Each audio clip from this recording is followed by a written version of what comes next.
Bonjour à toutes et tous, ça fait un moment qu'on ne s'est pas vu, j'espère que tout le monde va bien. Aujourd'hui on va se retrouver pour un petit bilan de ce que j'ai fait cet été au niveau météorologie. J'ai un peu bien monté le truc. C'est passé beaucoup de choses cet été en ce qui me concerne. Par exemple, en début juillet, la première chose qui a été faite, c'était d'installer un pluviomètre manuel à notre station d'Amiens-Saint-Roch. Station qu'on a installée quelques mois auparavant, donc c'était au mois d'avril. On a choisi un pluviomètre de marque TFA d'Ostman parce que c'est un pluviomètre qui est très précis et fiable malgré un prix très bas. Car oui, on est dans les alentours des 12 € pour ce pluviomètre, c'est vraiment pas mal, c'est un excellent rapport qualité-prix, on ne peut pas le dire le contraire. Et qui depuis relève des précipitations, bien que malheureusement pour nous, il faut faire le déplacement pour avoir les relevés, parce que oui, un pluviomètre manuel, eh bien ce n'est pas un pluviomètre automatique, il faut aller sur place, sur le terrain, voir le pluviomètre pour voir combien il a relevé. Et il faut savoir que j'y vais de manière quasi quotidienne dans l'optique d'avoir des mesures dans les normes OMM. OMM, bien sûr, qui est l'abréviation de l'Organisation mondiale de la météorologie. Car il faut savoir en effet que dans ces normes-là, il faut que nous ayons des précipitations relevées de 7h à 7h du matin ou en hiver de 8h à 8h.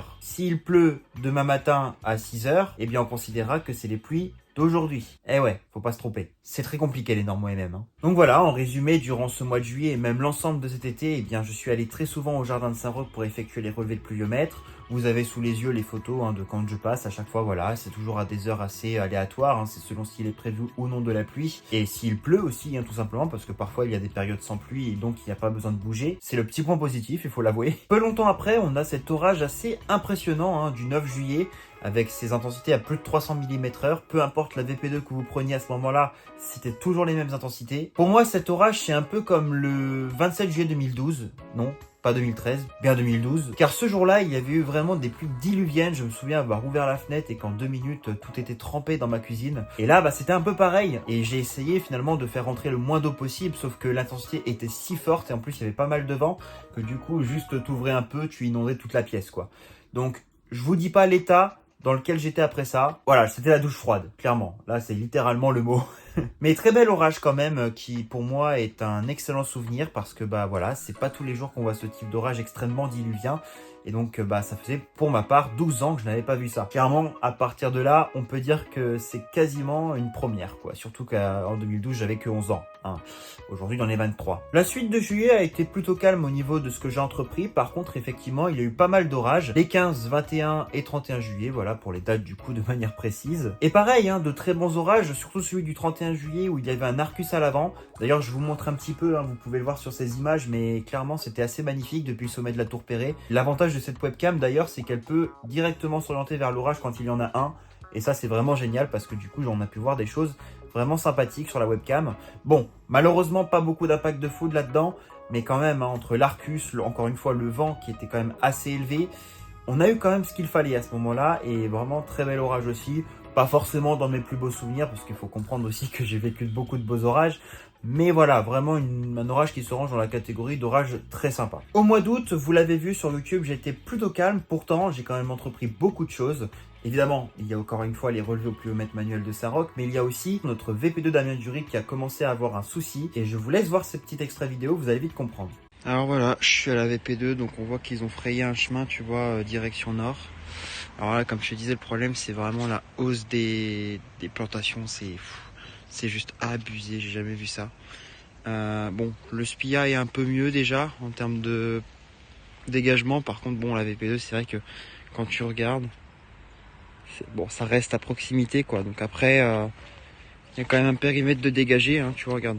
Il y a quand même ce périmètre-là, mais bon. Donc oui, si vous ne l'avez pas encore compris, notre VP2 a été très exposé à des herbes hautes qui ne sont clairement pas conseillées pour avoir des données fiables. En début septembre, on a commencé à avoir des soucis au niveau des données, notamment quand le vent est orienté au sud-ouest, car c'est là où il y a le plus de tiges hautes et qui sont de manière uniforme sur le terrain. Ce qui veut dire qu'il y a vraiment un vrai barrage au vent. Précédemment, dans des anciennes vidéos, je vous disais qu'il est toujours important de respecter les normes. Et là, notre VP2 d'Amiens-Dury a vraiment beaucoup subi le problème. Aujourd'hui encore, d'ailleurs, elle a toujours ce problème. Mais vu que les vents sont de direction nord, la plupart du temps, on a tendance à avoir quelque chose de plus fiable, puisque vous l'avez vu sur la vidéo, la station est beaucoup moins exposée par ces herbes avec la direction nord. Au moins, les données sont exploitables dans ces moments-là. Le 29 août, ce fut la fin de notre VP2 d'Amiens Citadelle. C'est vrai que ça, pour le coup, c'est un vrai coup de poignard en ce qui me concerne. On ne dit digère pas vraiment ce qu'il s'est passé avec la citadelle. À cause de certains détails, on ne pouvait pas faire les maintenances, donc du coup on a dû décider de retirer la station, car pour nous il n'était pas envisageable de rester dans cette situation. Surtout que depuis plusieurs mois le pluviomètre était bouché par des débris ainsi qu'un peu de sable, et donc pour nous il était primordial de le déboucher. Et vu que la citadelle ne nous permettait pas de faire ces opérations de maintenance, on ne pouvait pas le déboucher. D'ailleurs, petit aparté, mais cela faisait 3 ans que la citadelle ne nous permettait pas de faire la moindre opération de maintenance. De ce fait-là, on a récupéré le matériel dans un état assez lamentable. Il a fallu passer toute une journée à nettoyer les capteurs. C'était vraiment très difficile et clairement, plus jamais on mettra une station sur un toit si on n'est pas convaincu qu'on peut avoir accès n'importe quand à ce toit. Donc pour nous, c'était clair, il fallait qu'on parte. Et c'est à ce moment-là qu'on a commencé à réfléchir sur le nouvel endroit. Tout d'abord, on savait qu'il fallait trouver quelque chose vers l'est de la ville, parce que dans cette direction, il y a parfois des orages qui utilisent un couloir très étroit qui passe entre nos stations ainsi que celle de Glizy plus à l'est. Et donc pour nous, il était évident qu'il fallait trouver un endroit qui corresponde à ce qu'on a besoin, c'est-à-dire une station qui soit en plein milieu de toutes les stations. On avait un premier choix vers Camon qui était à peu près intéressant, mais pour nous, on pouvait peut-être encore trouver mieux, et c'est à ce moment-là qu'on a trouvé le quartier Val d'Avre. Et que dire de ce secteur qui est absolument magnifique d'un point de vue terrain, puisqu'effectivement, vous le voyez sur les images, et notamment avec les photos de notre VP2, mais on a eu quelque chose de vraiment super intéressant, avec un terrain extrêmement large, extrêmement bien aéré, et ne contenant aucun obstacle sur une très longue distance. Bon, voilà la petite VP2. Environnement, le ciel qui est bien agréable. Donc on a pas d'ISS qui a bougé malgré le vent. Donc le mât, c'est vrai qu'il tremble un peu par contre. Mais pas longtemps. Et du coup l'ISS qui n'a pas tourné, c'est plutôt pas mal parce qu'il y a quand même beaucoup de vent dans cet endroit. Donc voilà. Bon, par contre, vous vous en doutez, quand on a vu ce terrain, on n'a pas fait hop, ça y est, on installe. Il fallait évidemment trouver des accords, et notamment avec plusieurs personnes, mais aussi le propriétaire de la résidence, qui est une résidence privée, qui devait donc nous indiquer son feu vert pour pouvoir entreprendre ce qu'on voulait. Un propriétaire d'ailleurs très très sympathique, c'est très rare de voir des propriétaires d'ailleurs de cet acabit, super compréhensif, toujours à essayer de nous trouver des solutions, toujours à être apte à nous donner les codes d'accès, les clés, les machins. Vraiment super ce propriétaire, on a eu beaucoup de chance. Et quand on sait toute la malchance qu'on a avec nos stations, franchement ça fait pas de mal, c'est quand même une belle victoire. Malgré le manque de réussite avec la citadelle, évidemment. Bien qu'il faut peaufiner 2-3 petites choses, la station est en ligne, elle est disponible pour l'instant sur Weatherlink et sur Météo Ciel. Elle viendra sur Infoclimat un peu plus tard, lorsqu'on aura peaufiné justement les petits détails à régler. Et voilà tout ce que je pouvais dire là-dessus.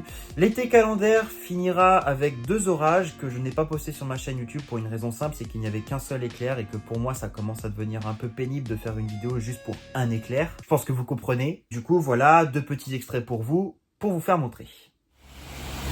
Voilà, le de la pluie là.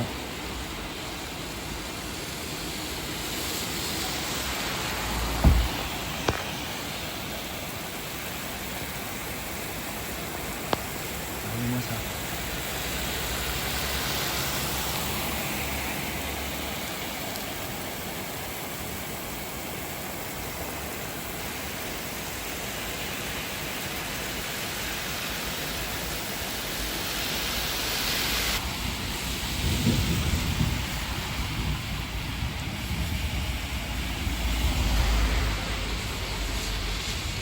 Oui, on a bien cet éclair et ce coup de tonnerre, même si malheureusement un petit peu loin quand même. Ça comptera quand même comme orage, mais pas loin, dommage. Bon, il y a de l'orage pas loin d'Amiens. On va essayer de suivre ça. Yes.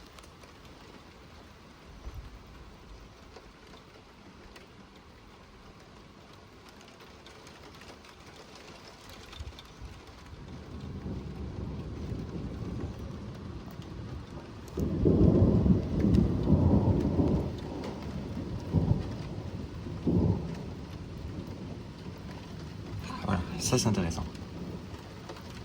Voilà pour mon été météo plutôt mouvementé. Bon voilà, je vous avais dit hein, qu'en dehors de YouTube, bah voilà, j'entreprends d'autres choses. C'est aussi pour ça que parfois il faut pas trop m'en vouloir si je ne fais pas de vidéo pendant un certain temps, car j'entreprends beaucoup de choses à côté, parfois quelque chose qui prend du temps.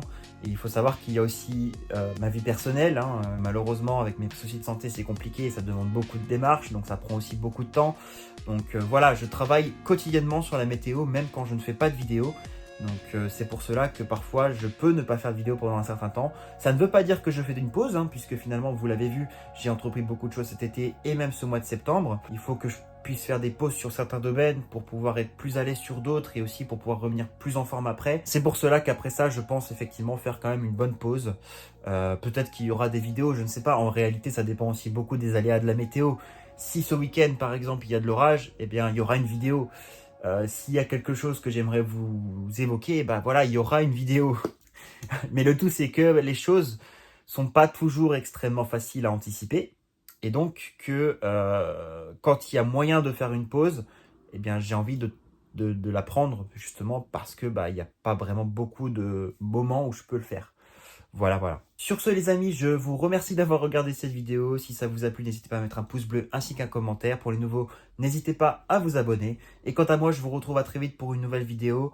J'espère dans pas trop longtemps quand même, mais tout dépendra du feeling. Allez, prenez soin de vous et à très vite.